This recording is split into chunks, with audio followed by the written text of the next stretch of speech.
Hello and good day, Mike Adcock with an update on Tropical Cyclone Christine located north of Western Australia. This brief is based on the 06 Zulu Bureau of Meteorology advisory from the 29th of December. Take a look at satellite imagery, much better satellite presentation here. We're seeing that convection completely wrap around, convection consolidating near the center of circulation. Matter of fact, as of 2 p.m. Western Australia time, the center of circulation was located about 280 kilometers west-northwest of Broome, or about 365 kilometers north-northeast of Port Hedland. It is moving to the south-southwest at 10 kilometers per hour. Winds continuing to intensify, currently 100 kilometers per hour with gusts up to 140, with pressure dropping down to 980 hectopascal. Turning our attention over to the Dvorak analyses, Bureau of Meteorology opted to go with 4.0, which again supports their 100 kilometer per hour winds. What they saw using the log 10 curved band analysis, they got between a 1 and a 1.1, which gives it a 3.5 to a 4.0 data T, which you'll note up there. Because the model expected intensity should be 4, they went ahead and set the final T at 4.0. Interestingly enough, NESDIS had an almost similar situation. If you notice there, I wrote 3.5 plus. The direct quote from their bulletin was that the convective wrap is a solid 1.0 on log 10, which is the maximum for the data T of 3.5. So close to 4.0, but not yet. Because of that, because pattern was 3.5, model was 3.5, they opted to go with a 3.5 for their final T.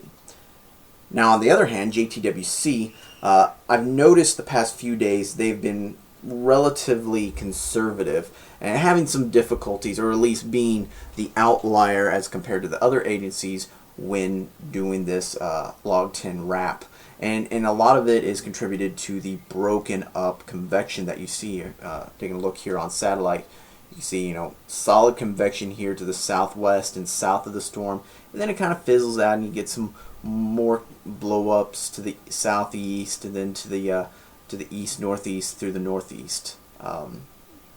That being said, while Bureau of Meteorology and NESDIS both found a 1 to 1.1 wrap, JTWC only found 6.5 tenths, so that gave them a data T of 3.0. They've opted to use pattern, which was a 3.5, saying that the convection curved band method is a little less representative. And while there's a little bit of truth there, I also think that they're misanalyzing the wrap as well.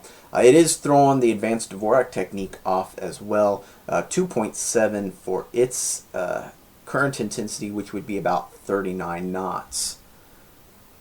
Alright, heading over to the surface analysis, you do see Christine there up to the north. It is moving to the south-southwest toward this area of low pressure along the western coast of Western Australia.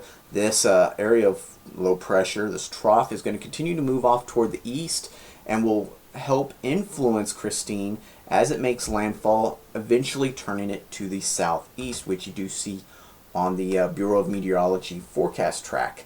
Intensifying up to a Category 3 on the Australian scale, which is about a Category 1 using the Saffir-Simpson scale. And then after making landfall, slow eroding of the system as it continues off to the southeast there, expecting problems with inland rainfall and wind.